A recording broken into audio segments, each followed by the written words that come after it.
안녕하세요. 저는 은행에서 근무하고 있는 평범한 직장인 최은지라고 합니다. 제 남편이었던 김영진 역시 평범한 회사를 다니는 직장인이었는데요. 저희는 아이 없이 둘이서만 지내는 딩크족 부부였습니다. 저희 부부의 일상은 늘 조용하고 평온했습니다. 각자의 직장 생활에 충실하고 주말이면 함께 맛있는 것을 먹거나 쉬는 것이 전부였죠. 그런 저희 부부와 자주 왕래하며 가깝게 지내는 지인이 한 명 있었습니다. 남편의 고등학교 동창이자 가장 친한 친구인 최영재 씨였죠. 영재 씨는 과거에 격투기 선수로 활동했던 이력이 있는 사람이었어요. 지금은 은퇴를 하고 개인 운동용품 판매점을 운영하고 있었죠. 영재 씨는 격투기 선수 출신답게 체격이 무척 크고 다부졌지만 우락부락한 겉모습과는 달리 성격은 굉장히 서글서글하고 사람 좋은 스타일이었습니다. 매너도 있고요. 하지만 남편 말로는 화가 나면 물불 안 가리는 성미도 있다고 하더군요. 어쨌든 영재 씨와 남편은 워낙 막역한 사이였어요. 그래서 저 역시 결혼 전부터 영재 씨를 종종 보았고 결혼 후에는 자연스럽게 부부 동반으로 모임을 가지게 되었죠. 영재 씨는 저희보다 결혼을 일찍 해서 올해로 결혼 8년 차였습니다. 그리고 슬아에 5살 난 귀여운 아이도 하나 있었죠.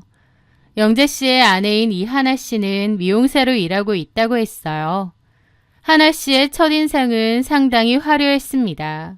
미용사라는 직업 때문인지 늘 헤어스타일과 메이크업이 완벽하게 세팅되어 있었고 옷차림도 눈에 띄게 잘 꾸미는 스타일이었거든요. 특히 하나 씨는 액세서리를 무척 좋아했습니다. 귀걸이며 목걸이, 반지 등 반짝이는 것들을 늘 몸에 지니고 다녔죠. 팔도 양팔에 다 주렁주렁 팔찌를 차고 다니고 목걸이도 꼭 2-3개씩 레이어드를 하더라고요. 어느 주말 영재 씨네 부부가 저희 집으로 놀러 왔습니다. 아이는 친정 부모님이 봐주신다고 했다면서요. 그렇게 저희 집 거실에 둘러앉아 맥주를 마시던 날이었습니다. 편하게 앉아 다리를 꼬고 있는 하나 씨의 발목에 무언가 반짝이는 것이 눈에 띄었죠. 아주 얇고 섬세한 디자인의 발찌였습니다. 사실 팔찌나 목걸이는 흔하게 해도 발찌까지 챙겨 하는 사람이 흔치는 않잖아요. 그래서 문득 제 눈에 인상 깊게 남았던 것 같아요. 하나 씨는 액세서리를 정말 좋아하시나 봐요. 발찌가 참 예쁘네요. 제가 칭찬을 건네자 하나 씨는 발목을 까딱거리며 환하게 웃었습니다. 아, 이거요? 여행지 가서 샀어요. 금은 아니고 은이에요. 제가 반짝거리는 걸 워낙 다 좋아해서 금이든 은이든 액세서리는 다 좋아해요. 몸에 걸 수 있는 데만 있으면 다 걸고 다닐 정도로요. 하나 씨는 성격이 아주 괄괄하고 화끈한 편이었습니다. 조용하고 차분한 편인 저와는 성향이 극과 극이었기에 자주 본다고 해도 절친한 사이가 되기는 어려웠어요. 저랑 결이 잘 맞는 편도 아니었고요.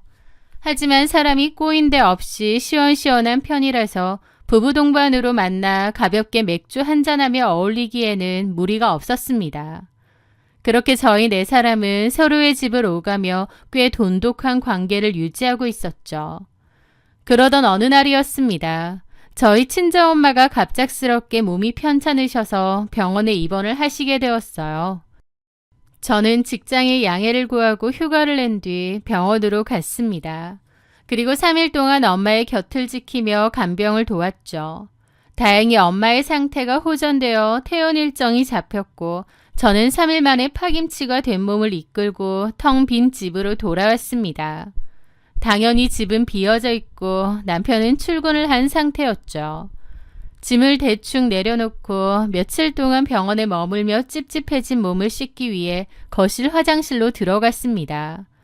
그렇게 샤워기를 틀기 전 무심코 바닥을 내려다보았던 저는 배수구 수채구멍 속에 무언가 엉켜있는 것을 발견했어요.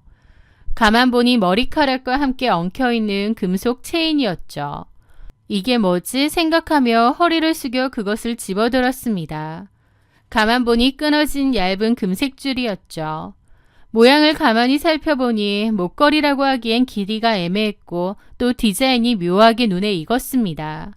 처음엔 제 팔찌인 줄 알았어요. 근데 아니더라고요. 그 순간 머릿속에 번쩍하고 스쳐 지나가는 장면이 있었습니다. 바로 얼마 전 저희 집에서 맥주를 마실 때 보았던 하나 씨의 그 얇은 발찌였던 거예요. 그 순간 심장이 쿵 하고 내려앉았습니다. 내 남편의 친한 친구 아내의 발찌가 왜 우리 집 화장실 배수구에 끊어진 채 버려져 있는 걸까? 이성적으로 아무리 생각해도 납득할 수 없는 상황이었습니다. 워낙 얇은 체인이라 끊어져서 흘러내려간 것을 남편이 미처 발견하지 못하고 방치한 것이 분명했어요. 설마 하는 불길한 예감이 온몸을 휘감았습니다. 아니기를 바랐지만 머릿속에서는 이미 남편과 하나 씨의 부적절한 관계가 퍼즐처럼 맞춰지고 있었죠. 진실을 확인해야 했습니다. 저는 남편이 퇴근하고 돌아오기만을 기다렸습니다. 저녁에 귀가한 남편은 제가 친정엄마 간병으로 고생했다며 평소처럼 다정하게 굴더군요. 저는 애써 태연한 척하며 남편을 대했고 남편이 씻으러 간 사이 그의 핸드폰을 확인하려 했습니다. 하지만 남편의 핸드폰은 비밀번호가 걸려 있더라고요.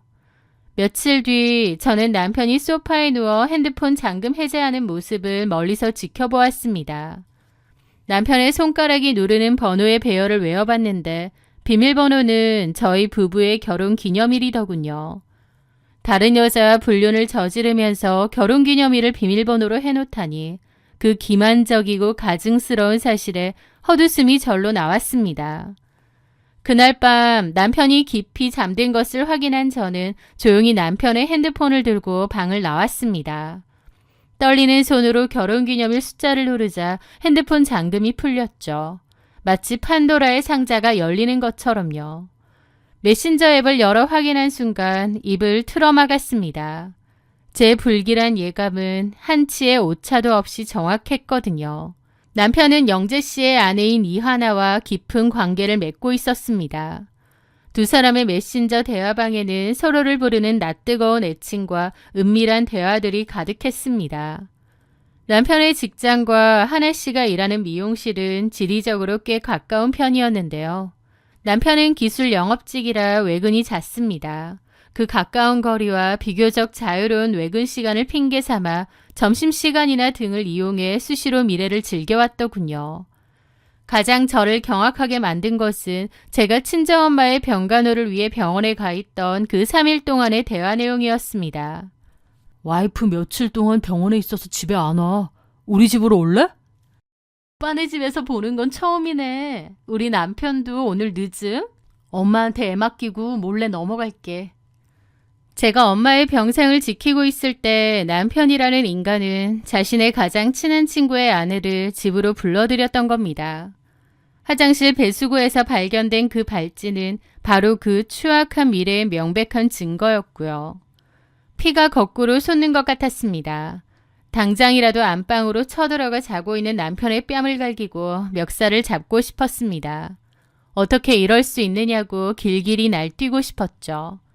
하지만 치밀어 오르는 분노를 억누르며 차갑게 이성을 찾았습니다. 단순히 화를 내고 추궁하는 것만으로는 이 배신감을 씻어낼 수 없겠더라고요. 그들이 저지른 짓의 무게만큼, 아니 그보다 더한 지옥을 경험하게 해주고 싶었거든요. 핸드폰을 쥔 채 거실 소파에서 한참을 생각하던 제 머릿속에는 한 가지 방법이 떠올랐습니다. 며칠 뒤 기회가 찾아왔습니다. 남편이 오랜만에 친구들과 술을 하고 자정이 훌쩍 넘은 시간에 만취가 되어 집으로 들어왔어요. 원래도 회식이나 술자리가 잦은 편이었고 한번 술을 마시면 인사불성이 될 정도로 많이 마시는 편이긴 했죠. 남편은 씻지도 않은 채 침대에 쓰러져 코를 골며 골아 떨어졌습니다. 저는 조용히 안방으로 들어가 시체처럼 잠든 남편의 핸드폰을 집어들었습니다. 그리고 조용히 그의 핸드폰 잠금을 풀었습니다. 이하나와 서로 주고받은 사진 중 몇 장의 사진을 골라냈습니다. 그리고 남편의 가장 친한 친구이자 하나 씨의 남편인 최영재 씨의 카톡 대화방으로 들어갔죠. 남편이 마치 술김에 착각하여 내연녀에게 보낼 메시지를 잘못 보낸 것처럼 상황을 꾸몄습니다. 사진들을 전송한 뒤 저는 남편의 평소 말투를 흉내내어 메시지를 입력했습니다. 하나야, 술 먹으니 네 생각나서 우리 사진 보낸다. 술 먹으니 더 보고 싶어지네, 자기야. 전송 버튼을 누르고 메시지 옆에 숫자 1이 사라지지 않은 것을 확인한 뒤 핸드폰을 남편의 머리맡에 원래대로 내려놓았습니다. 다음 날 아침 고요하던 안방의 정적을 깨고 남편의 핸드폰이 미친 듯이 울리기 시작했습니다. 이른 아침부터 쉴 새 없이 울려대는 전화벨 소리에 남편은 인상을 찌푸리며 핸드폰을 집어들더군요. 남편은 발신자를 확인했죠. 얘가 아침부터 웬일이지? 그리고 남편은 무심코 전화를 받았습니다. 하지만 수화기 너머에서는 고막을 찢을 듯한 쌍욕이 쏟아져 나왔습니다. 야, 이 개새끼야. 네가 감히 내 마누라랑 놀아나? 찢어 죽여버릴 테니까 딱 기다려. 폰 너머로 들려오는 살기 어린 목소리에 남편은 잠이 확 깬 듯 몸을 벌떡 일으켰습니다. 영재야, 갑자기 아침부터 왜 그래? 라며 상황을 파악하려 했지만 영재 씨는 딱 기다리라며 길길이 날뛰고 전화를 끊어버린 것 같더군요. 얼마나 고함을 지르는지 옆에 있는 저한테까지도 소리가 다 들릴 정도였습니다. 남편은 당황한 얼굴로 허둥지둥 거리더니 카카오톡을 확인했습니다. 그리고 입을 떡 벌려 경악하더라고요. 자신이 새벽에 영재 씨에게 보낸 것으로 되어 있는 사진과 메시지를 본 거죠. 얼굴이 백지장처럼 하얗게 질려서는 제 눈치도 힐끔힐끔 보더라고요. 제가 보냈다고는 생각도 못하고 저한테까지 걸릴까봐 긴장한 얼굴로요. 저는 아무것도 모르는 척 태연하게 물었습니다. 아침부터 누구야? 무슨 일 있어? 제 물음에 남편은 제 눈치를 슬금슬금 보며 말을 더듬었습니다. 아니야. 회사에 급한 일이 좀 생겨서 나 밥 안 먹고 지금 바로 출근해야겠다. 지금? 일어나자마자? 회사에 좀 급한 일이. 남편은 허둥지둥 씻지도 않은 채 옷을 주워 입었습니다. 아침 일찍 출근하는 핑계를 대고 일단 집에서 도망치려는 속셈이 빤히 보였죠. 하지만 그의 비겁한 계획은 현관문 앞에서 산산조각이 났습니다. 남편이 신발을 신고 황급히 현관문을 열고 나가려는 찰나 문 앞에는 이미 눈이 뒤집힌 영재 씨가 서 있었거든요. 영재 씨의 뒤로는 겁에 질려 새파랗게 질린 하나 씨도 끌려와 있었고요. 이 더러운 새끼야. 네가 그러고도 친구냐? 어디 붙어먹을 여자가 없어서.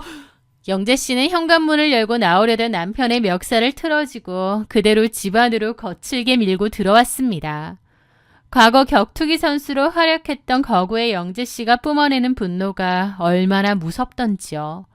거실 바닥에 내동댕이 쳐진 남편 위로 영재 씨의 무자비한 주먹이 쏟아지기 시작했습니다. 아무런 저항도 하지 못한 채 남편은 비명조차 지르지 못하고 속수무책으로 얻어 터지더군요. 거실은 순식간에 아수라장이 되었고 둔탁한 마찰음과 남편의 신음만이 집안을 울렸죠. 저는 그 처참한 광경을 거실 한편에서 팔을 짱짱하게 낀 채 가만히 지켜보기만 했습니다. 말릴 이유는 전혀 없었습니다. 오히려 더 흠씬 두들겨 맞기를 바랬죠. 그때 현관 쪽에서 벌벌 떨며 서 있던 하나 씨가 눈물 범벅이 된 얼굴로 경찰에 신고하려는 겁니다. 저는 그대로 그 여자에게 다가가 뺨을 힘껏 내려쳤습니다. 짝 하는 날카로운 소리와 함께 하나 씨가 바닥에 주저앉았습니다. 지금 뭐 하는 거예요? 몰라서 물어? 너 내 남편이랑 놀아나서 지금 영재 씨가 저러는 거 아니야? 남의 집 안방까지 기어들어와서 내 남편이랑 뒹군 주제. 제 서늘한 대답에 하나 씨는 저 역시 모든 진실을 알고 있다는 것을 깨닫고 입을 다물더라고요. 거실 바닥은 엉망진창이 되었고 남편은 말 그대로 곤죽이 되어 얼굴이 피투성이가 된 채 널브러져 있었습니다. 영재 씨는 숨을 헐떡이며 남편을 내려다보고 있었고 저는 그 구역질 나는 불륜 남녀를 두고 미련 없이 가방을 챙겨 집을 나서버렸습니다. 집을 나와 회사로 향하던 저에게 얼마 지나지 않아 남편의 전화가 걸려왔습니다. 전화를 받자 입술이 다 터진 탓에 뭉개진 남편의 목소리가 들려오더라고요. 여보, 오해야. 내가 다 설명할게. 한 번만 내 얘기 좀 들어줘. 그는 짐승처럼 울부짖으며 용서를 빌었지만 제 마음은 이미 돌이킬 수 없이 차갑게 굳어 있었습니다.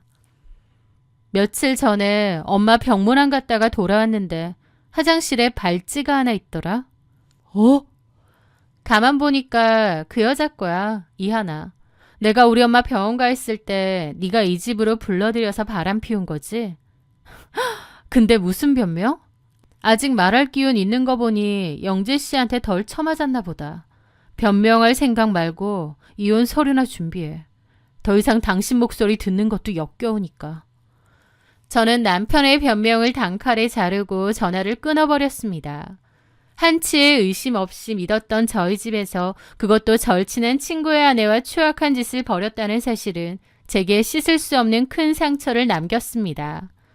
남편에게 이혼을 통보하고 집을 나온 저는 그날로 즉시 변호사를 선임하여 법적인 절차에 돌입했습니다. 배신감에 눈물을 흘리며 슬퍼할 시간조차 아까웠죠. 저는 남편 김영진과 상간녀 이하나를 상대로 이혼소송 및 상간자 위자료 청구 소송을 제기했습니다. 제가 확보해둔 메신저 대화 내용과 사진, 그리고 거실 화장실에서 발견한 발찌 사진 등 명백한 증거들이 있었기에 소송은 일사천리로 진행되었습니다. 하지만 남편에게 내려진 진짜 징벌은 저의 이혼 소송이 다가 아니었습니다. 분노로 이성을 잃었던 영재 씨의 복수는 주먹 다짐으로 끝나지 않았거든요. 영재 씨는 남편의 회사로 불륜 사실을 적시한 내용 증명을 발송했습니다. 단순히 내 아내와 바람을 피웠다는 감정적인 호소뿐만 아니라 제가 보냈던 불륜 사진들의 촬영 시간을 이용해서 회사에는 외근을 나간다고 허위로 보고를 한 뒤 외도를 즐겼다는 사실을 적었죠. 한마디로 근무 시간에 외근을 핑계로 무단 이탈을 하고 불륜 행각을 벌였다는 사실을 회사 측에 고발한 것입니다. 이 내용 증명은 남편의 회사에 엄청난 파장을 불러일으킨 모양이었습니다. 개인적인 사생활 문제를 넘어 근무 태만과 허위 보고라는 명백한 사규 위반이 입증되었기 때문이죠. 남편은 즉시 인사위원회에 회부되었고 근무 태만으로 인한 중징계 처분을 받았습니다. 게다가 절친의 아내와 근무 시간에 몰래 바람을 피웠다는 추악한 소문이 회사 내에 쫙 퍼지면서 남편은 직장 내에서 철저하게 고립되고 조롱의 대상이 되었죠. 남편은 영재 씨에게 맞아 얼굴뼈에 금이 가고 온몸에 멍투성이가 되었지만 일말의 양심은 있는지 아니면 더 이상 이를 키우고 싶지 않은 두려움 때문이었는지 모르겠지만 영재 씨를 폭행죄로 고소하지는 않았다고 했습니다. 저는 영재 씨네도 당장 이혼을 할 줄 알았습니다. 하지만 결국 이혼은 하지 않기로 결정했다더군요. 이제 겨우 5살 된 어린아이 때문이었죠. 엄마 없이 자랄 아이의 미래를 생각하니 차마 가정을 깰 수 없었던 영재 씨는 피눈물을 삼키며 한 번만 덮고 가기로 했다더라고요. 대신 제 남편을 상대로는 상간남 위자료 소송을 청구하여 끝까지 법적 책임을 물었고요. 그리고 그들은 그 동네에 더 이상 머무를 수 없어 살던 집과 이하나의 미용실까지 처분한 뒤 다른 동네로 이사를 갔다고 전해 들었습니다. 저는 그 난장판 속에서 조용하고 깔끔하게 남편과의 이혼을 마무리 지었습니다. 위자료와 재산 분할을 정당하게 받아냈고 싱글 라이프로 돌아온 거죠. 퇴근 후 텅 빈 집에 들어설 때면 가끔 쓸쓸함이 밀려오기도 했지만 배신자와 한 침대를 쓰는 끔찍함에 비하면 이 정도의 외로움은 충분히 견딜 만한 평화 같습니다. 그렇게 각자의 삶을 살며 1년이라는 시간이 흘렀습니다. 어느 날 제 휴대폰으로 전화 한 통이 걸려왔습니다. 조심스러운 목소리의 주인공은 다름 아닌 영재 씨였죠. 은지 씨, 오랜만입니다. 잘 지내고 계시죠? 목소리가 많이 힘들었던지 갈라져 있더라고요. 그의 연락에 놀라면서도 일단 안부를 물었습니다. 그리고 영재 씨의 입에서 나온 소식은 무척이나 놀라웠습니다. 저 결국 이혼하기로 했습니다. 서류 정리 중이에요. 아이를 위해 모든 걸 덮고 새 출발을 하겠다며 먼 곳으로 이사까지 갔던 영재 씨였습니다. 하지만 한번 금이 간 신뢰, 그것도 가장 친한 친구와 아내에게 동시에 배신당한 그 깊은 트라우마는 1년의 시간으로도 결코 지워지지 않았던 모양이에요. 아이 얼굴을 보면서 어떻게든 참고 살아보려고 1년을 버텼는데 매일 밤 그놈과 아내가 주고받았던 메시지와 사진들이 떠올라서 미치겠더라고요. 도저히 용서가 안 되고 괴로워서 결혼 생활을 유지할 수가 없는 거예요. 수화기 너머로 들려오는 영재 씨의 탁한 목소리에 제 가슴도 먹먹해졌습니다. 저 역시 같은 상처를 겪었기에 그가 지난 1년 동안 얼마나 많은 날들을 지옥처럼 보냈을지 온전히 이해할 수 있었기 때문이죠. 저는 그동안 정말 고생 많으셨다. 앞으로는 영재 씨 자신과 아이를 위해서만 행복하게 사시라며 진심 어린 위로를 건넸습니다. 인생사 살다 보면 별의별 일을 다 겪는다지만 믿었던 사람들에게 당한 이중의 배신과 그로 인해 두 가정이 완벽하게 무너져 내린 이 사건들은 제 삶에 너무나도 큰 흉터로 남았습니다. 비록 저와 영재 씨 모두 큰 상처를 입고 각자의 길을 걷게 되었지만 썩은 살을 도려내는 고통 없이는 새살이 돋지 않는 법이겠죠. 저는 이제 지난 과거의 악몽을 모두 털어내고 저 자신만을 위한 삶을 단단하게 꾸려나가려 합니다.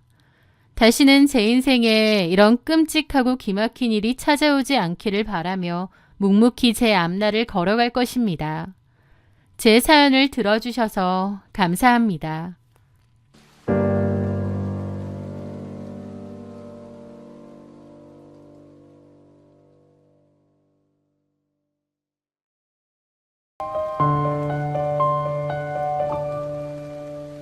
안녕하세요. 저는 마흔의 끝줄에 들어선 화가이자 작은 갤러리 카페를 운영하고 있는 최유정이라고 합니다. 제 삶은 늘 캔버스 위의 유화물감처럼 묵직하고 정적인 흐름을 유지해왔습니다. 사랑이나 결혼 같은 뜨거운 단어들은 저와는 조금 거리가 멀다고 생각하며 살았거든요. 그러다 제 인생에 강준호라는 남자가 나타난 건 제가 40살이 되던 해였습니다. 그는 저희 카페를 자주 찾던 단골 손님이었어요. 외근을 나오면 종종 저희 카페에 들른다고 했는데 창가 자리에 앉아 노트북을 두드리거나 일전화를 자주 해서 항상 바빠 보였습니다. 하지만 저희 카페에 자주 오다 보니 자연스럽게 대화도 나누게 되었어요. 말을 해보니 사는 동네도 가까웠고 나이도 비슷하더군요. 그러면서 점차 친해지게 되었고 나중에는 꽤 가까운 친구 사이까지 되었죠. 준호 씨는 젊은 시절 이혼의 아픔이 있는 사람이었습니다.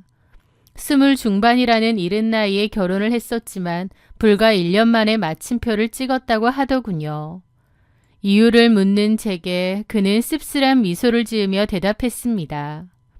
당시 아내였던 여자가 바람을 피웠고 그 현장을 직접 목격했던 것이 그에게는 평생 씻을 수 없는 상처가 되었다고 하더군요. 그 후로 여자를 믿는 것이 두려워졌고 오랜 시간 마음의 문을 닫고 혼자 지내왔다고 했죠.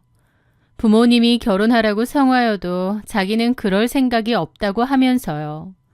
그는 매형과 함께 개인 사업을 꾸려가고 있다고 했습니다.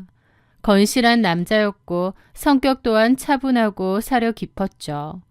그렇게 그 남자와 저는 친구 사이로 잘 지내왔는데 어느 순간부터 저희 사이에는 친구 이상의 감정이 싹트기 시작했습니다.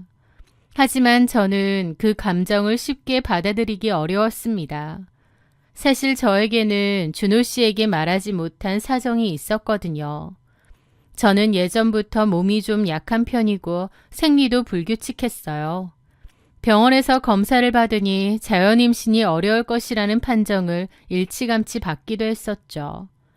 아이를 갖기 힘든 몸이라는 사실 때문인지 더더욱 결혼 생각을 안 하고 살았던 것 같습니다.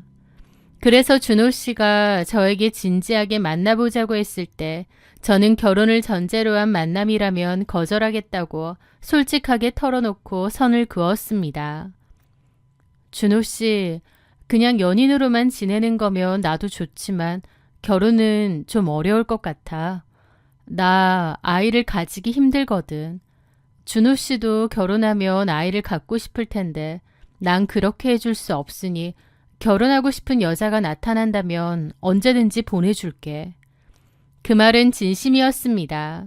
준호 씨를 좋아하긴 했지만 그가 아이를 원한다면 언제든 보내줄 수 있다고도 생각했죠. 하지만 준호 씨는 그런 게 어딨냐고 하더라고요. 섭섭하다 유정 씨.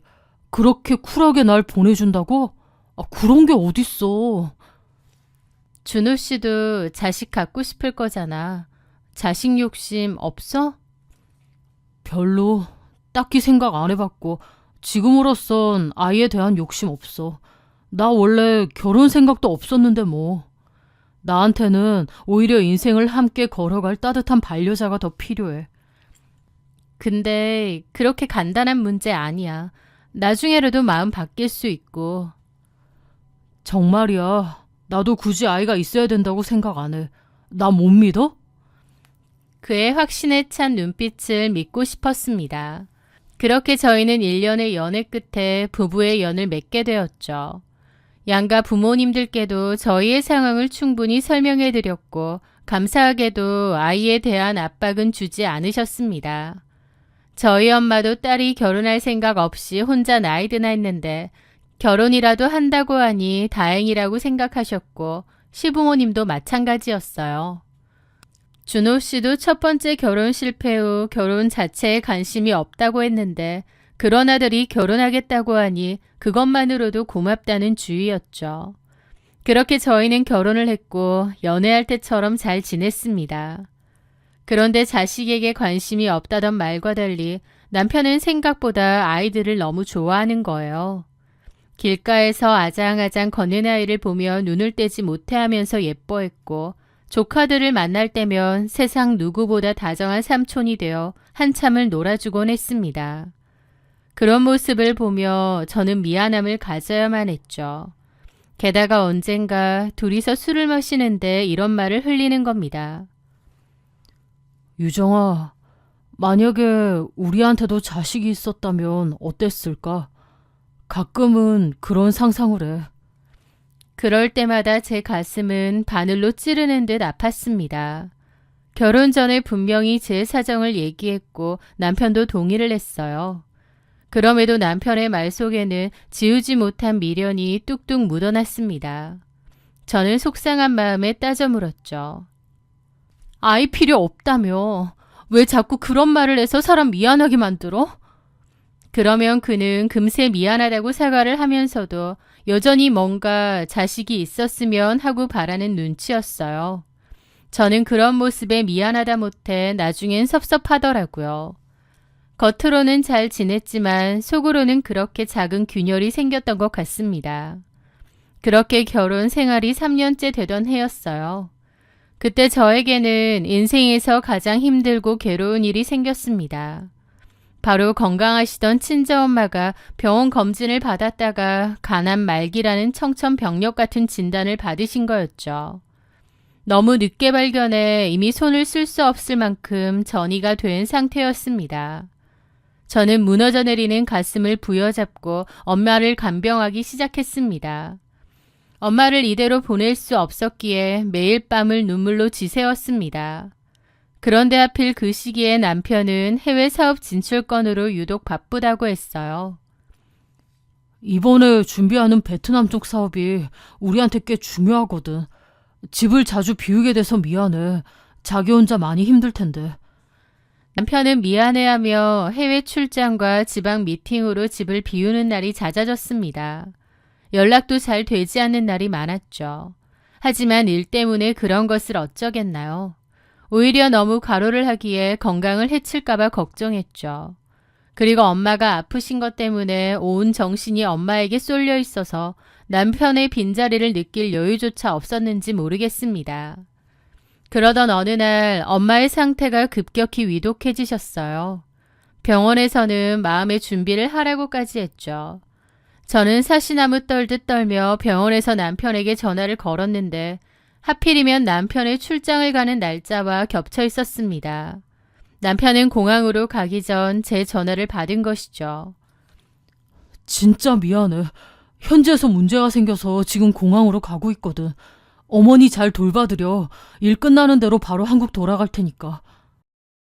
엄마가 너무 위독하신 상태인데 남편까지 곁에 없다고 생각하니 더 서글프더라고요. 일 때문이니까 어쩔 수 없지라고 스스로를 다독였지만 혼자서 엄마의 임종을 준비해야 한다는 공포가 저를 짓눌렀습니다.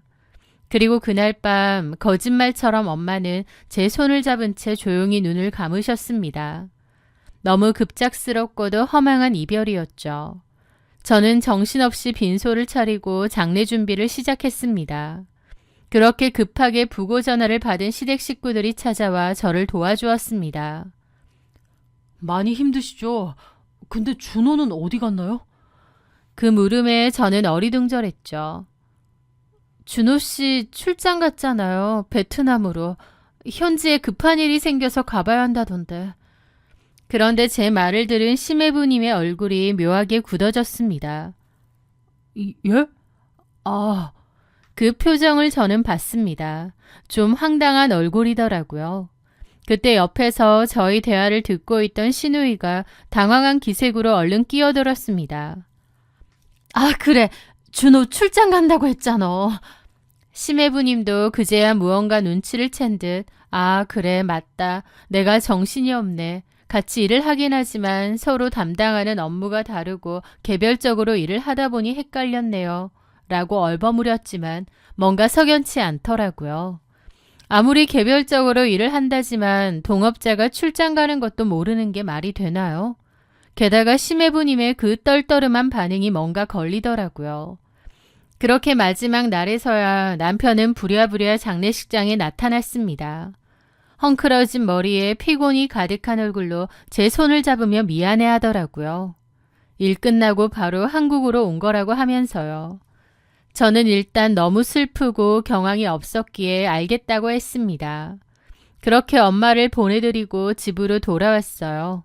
너무 깊은 슬픔에 한동안 넋이 나간 사람처럼 지냈습니다. 아무것도 하기 싫었고 죽은 듯이 지냈어요. 남편도 그런 저를 위로했지만 바쁜 일정 탓에 아침 일찍 나가서 늦게 들어오는 날이 부지기수였죠. 저는 텅 빈 집에서 홀로 엄마를 그리워하며 눈물을 흘렸습니다. 그렇게 엄마가 돌아가시고 일주일 정도 됐을 무렵이었습니다. 가만 보니 베란다 한쪽 구석에 캐리어가 그대로 있더라고요. 남편이 출장 갈 때 들고 간 캐리어였죠. 아마 집에 오자마자 장례식장에 급하게 간다고 놔두고는 그 뒤론 정리도 안 하고 까먹고 있었던 모양이었습니다. 저도 경황이 없으니 눈에 안 보였고요. 마음을 조금 추스르고 짐을 정리해줘야겠다는 생각에 지퍼를 열었습니다. 안에는 옷이 그대로 있더라고요. 저는 한숨을 내쉬며 옷가지들을 꺼냈습니다. 그런데 정말 당황스러운 일이 생겼어요. 남편의 옷가지들 사이로 웬 여자 속옷 하나가 딸려 있었거든요.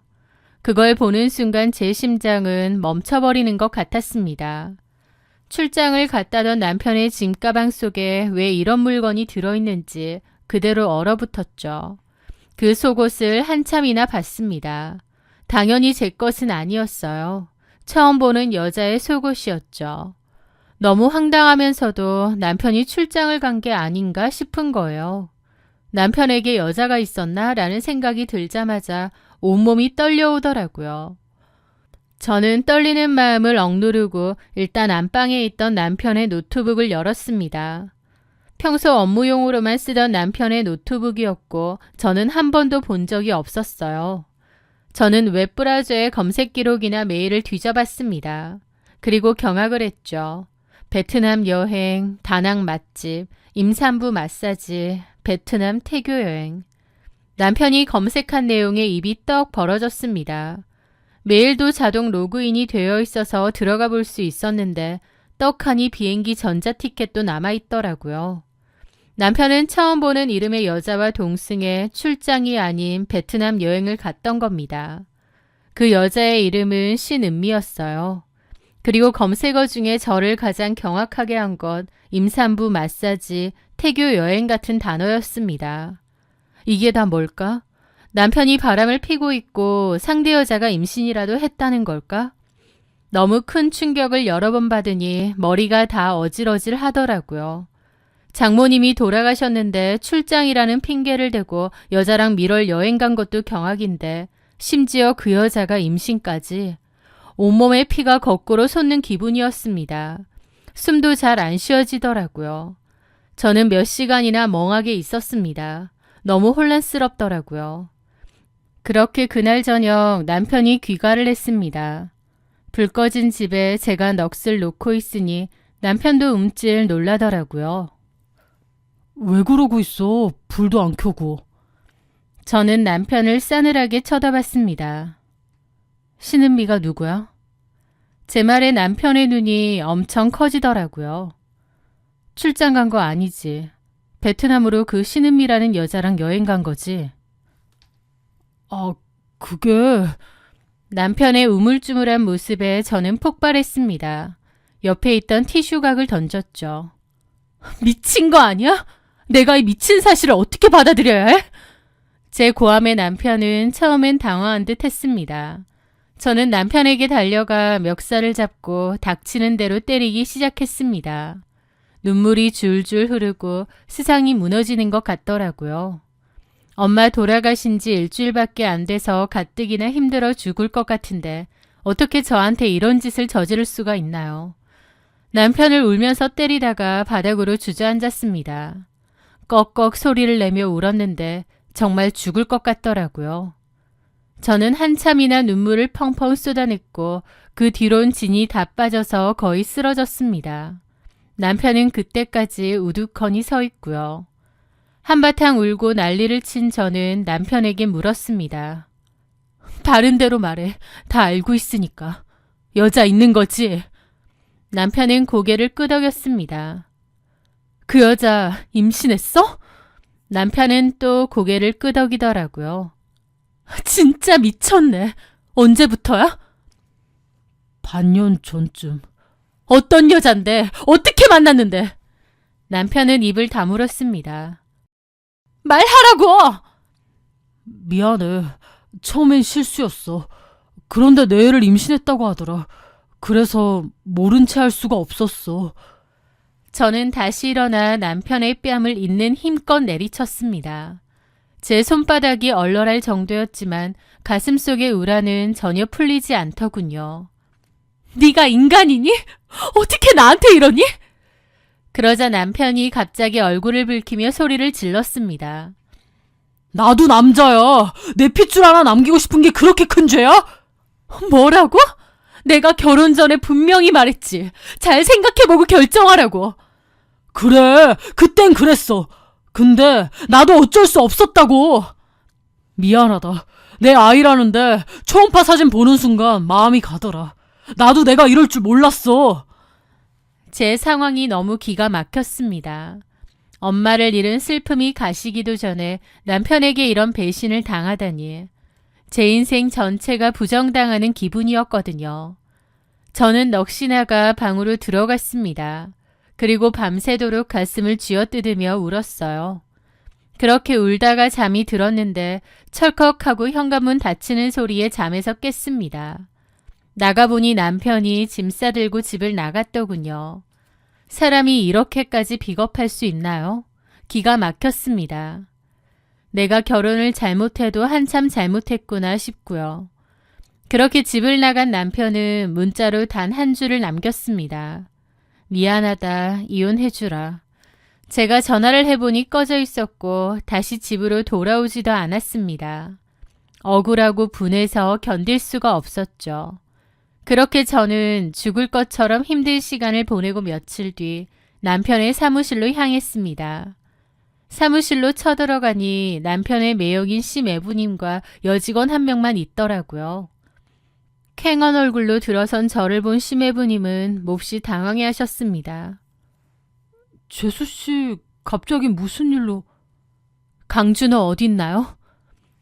외군 중이라 언제 올지 모르겠는데 무슨 일 있으세요? 아무 말 안 하던가요? 예. 저는 심해부 앞에서 무너져 내리듯 펑펑 울며 모든 사실을 털어놓았습니다. 내연녀가 있고 베트남 태교 여행을 다녀왔고 모든 것을 알자 집을 나가기까지 했다는 것을요. 심해부님도 놀라더라고요.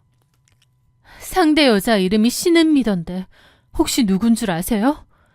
심해부님이 좀 놀란 얼굴이더라고요. 누군지 아는 듯 했습니다. 누군지 아시는 거죠? 아, 그게 실은 우리 사무실에서 격리로 일하던 여직원인데 한 달 전에 갑자기 퇴사를 했거든요. 여기 여직원이었다고요? 예. 기가 막히더라고요. 여직원이었던 여자와 눈이 맞았던 겁니다. 저는 심해부님에게 그 여자 연락처와 주소를 알려달라고 했습니다. 심해부님도 엄청 곤란해했지만 제가 하도 불쌍해 보였는지 결국은 알려주시더라고요. 저는 곧장 그 여자의 주소지로 향했습니다. 2층짜리 빌라더군요. 떨리는 손으로 초인종을 누르자 얼마 지나지 않아 한 젊은 여자가 문을 열고 나왔습니다. 그 여자가 바로 신은미였던 거죠. 누구세요? 강준호 와이프입니다. 강준호 여기 있나요? 제 말에 그녀는 눈에 띄게 당황하더라고요. 여기 안 계세요. 온 적도 없고요. 그녀는 제 눈치를 보며 문을 닫으려 했지만 저는 막무가내로 밀고 들어갔습니다. 얘기 좀 나눌 수 있죠? 제가 현관까지 들어가자 그 여자는 마지못해 들어오라고 했습니다. 집 안으로 들어간 저는 그 여자의 배를 봤죠. 아직 초기인지 배는 안 불러온 듯 했지만 테이블 위에 떡하니 산모수첩이 있더라고요. 강준호예요? 제 물음에 고개 숙인 그 여자는 고개를 끄덕였습니다. 죄송합니다. 참담했습니다. 제가 엄마의 간암 선고로 하늘이 무너지는 고통을 겪던 그 반년 동안 남편은 다른 여자와 바람이 났다니 제 팔자가 너무 기구하다 싶더라고요. 몇 살이에요? 저요? 32인데요. 나이도 어리면서 왜 그렇게 살아요? 강준호 유부남인 거 몰랐어요? 죄송합니다. 둘이 태교여행도 갔죠? 아주 가지가지했네. 불륜 주제에 태교여행도 가고. 남편 여기 안 왔어요? 집 나왔다는 건 들었는데 여기는 온 적 없으세요. 그 여자는 눈치를 보며 말하더라고요. 얼굴만 보면 그냥 순진해 보여서 유부남이랑 바람피는 여자 같아 보이지도 않았습니다. 그게 더 기가 막히더라고요. 상가 소송할 거예요. 그 정도는 각오했죠. 그 여자는 제 말에 아무 말 못하더니 갑자기 입을 틀어막았습니다. 죄송해요. 입덧이 좀 심해서. 그러면서 화장실로 급히 자리를 비웠습니다. 진짜 가지가지한다 싶더라고요. 그냥 가야 되나 말아야 되나 하고 있는데 거실 탁자 위에 놓여있던 그녀의 휴대폰이 울리기 시작했습니다. 그런데 발신자명에 어머님이라고 뜨는 거예요. 이건 또 뭐지 싶더군요. 잠시 후 전화가 꺼졌다가 또 울렸습니다. 여전히 어머님이 떠 있었죠. 어머님이라니? 뭔가 의아하더라고요. 설마 우리 시어머니는 아니겠지? 싶은 생각에 슬쩍 통화 버튼을 눌렀습니다. 그런데 수화기 너머에서 들려온 것은 처음 보는 중년 여성의 고함이었습니다. 여보세요. 너 전화 왜 이렇게 안 받니? 이렇게 숨는다고 해결이 돼? 너 애 지운 거 맞아? 내가 너한테 애 지우라고 돈까지 줬는데 병원에서 너 진료하러 온 거 봤다는 사람이 있어. 너 똑바로 말해. 애 안 지웠지? 저는 이게 다 뭔 소린가 싶더라고요.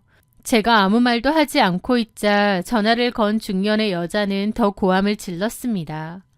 왜 대답을 안 해? 돈 받고 지우기로 약속했잖아. 어디서 남의 아들 발목을 잡으려고 들어? 돈이 모자랐니? 듣고 있어? 왜 대답이 없어? 제가 놀라는 사이 화장실에서 뛰쳐나온 신은미가 제 손에서 휴대폰을 뺏었습니다. 신은미는 발신인을 보고 놀란 얼굴로 전화를 끊더라고요. 저는 신은미를 빤히 봤죠. 이게 다 무슨... 그쪽 강준호에 가진 거 아니에요? 다른 남자예요? 제 추궁에 그녀는 말도 제대로 못하고 어버버 하더라고요. 다른 남자애냐고요?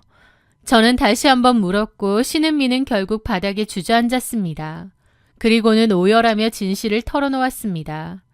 알고 보니 신은미는 한 남자와 연애를 했고 그 남자의 아이를 가졌다고 했습니다.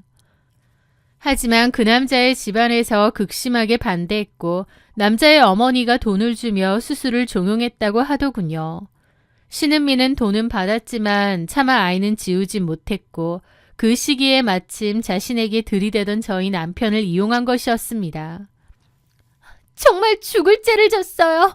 하지만 오빠가 너무 잘해주고 아이를 포기할 수도 없어서 소름이 끼치더라고요. 진짜 미친 거 아닌가 싶었습니다. 어리숙한 외모와 말투에 가려진 제대로 미친 여자였죠. 저는 그대로 그 집을 뛰쳐나왔습니다. 집으로 돌아오는 길 제 머릿속에는 수만 가지 생각이 스쳐 지나갔습니다. 남편놈은 신은미가 가진 아이가 자기 아이라고 생각했어요. 하지만 아니었죠. 처음엔 어처구니가 없었는데 가만히 시간을 두고 생각해보니 오히려 저에겐 잘 됐더라고요.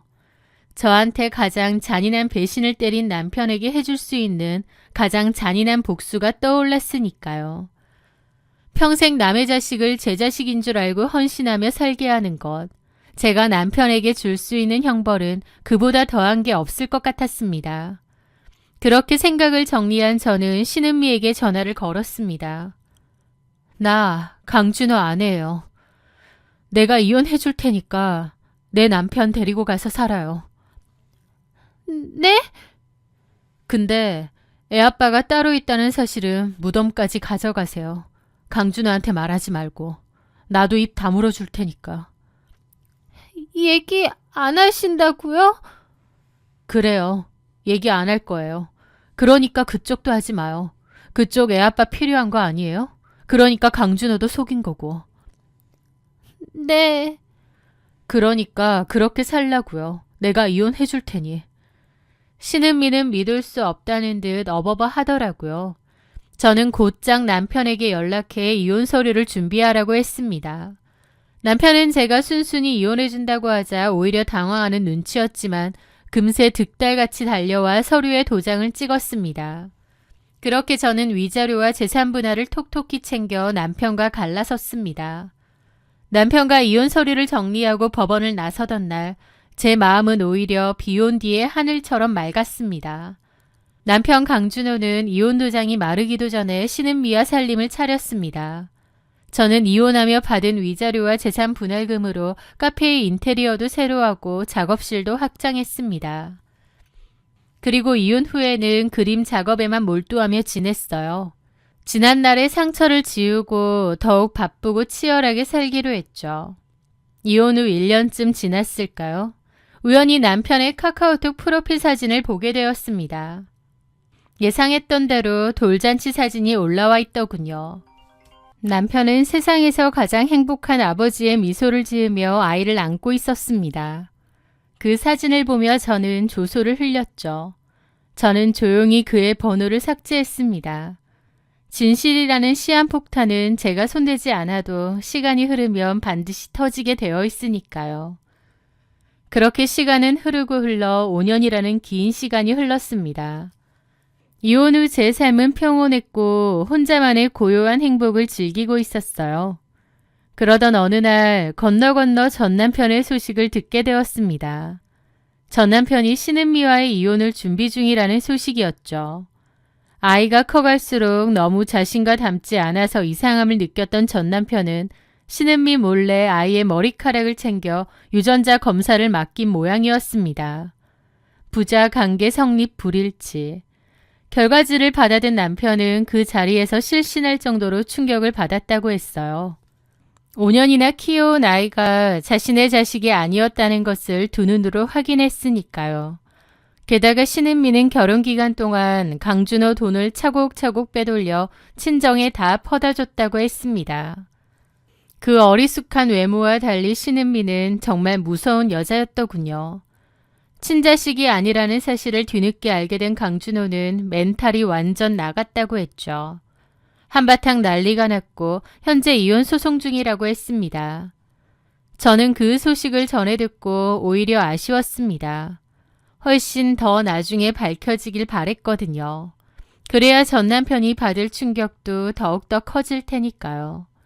만약 제가 5년 전 그 진실을 바로 말해줬더라면 남편은 쉬는 밀을 정리하고 저에게 다시 매달렸을지도 몰라요. 하지만 전 남편의 그 비겁함, 찌질함을 모두 본 저는 조금의 미련도 없습니다. 모든 진실을 알았지만 모른 척 했던 것, 그것이 제가 전 남편에게 할 수 있는 가장 고요하고도 잔인한 복수였죠. 저에게 전 남편은 이제 없는 사람입니다. 죽은 사람을 원망하지 않듯 제 인생에서 지워진 그를 더 이상 미워할 에너지조차 없거든요. 당장 눈앞에 닥친 시련이 인생의 끝처럼 느껴질 때도 있지만 결국 진실은 제자리를 찾아가고 악은 스스로의 무게에 무너진다는 것을 배웠습니다. 저는 앞으로도 저만을 위한 인생을 아름답게 그려나가려 해요. 제 긴 이야기를 들어주셔서 감사합니다.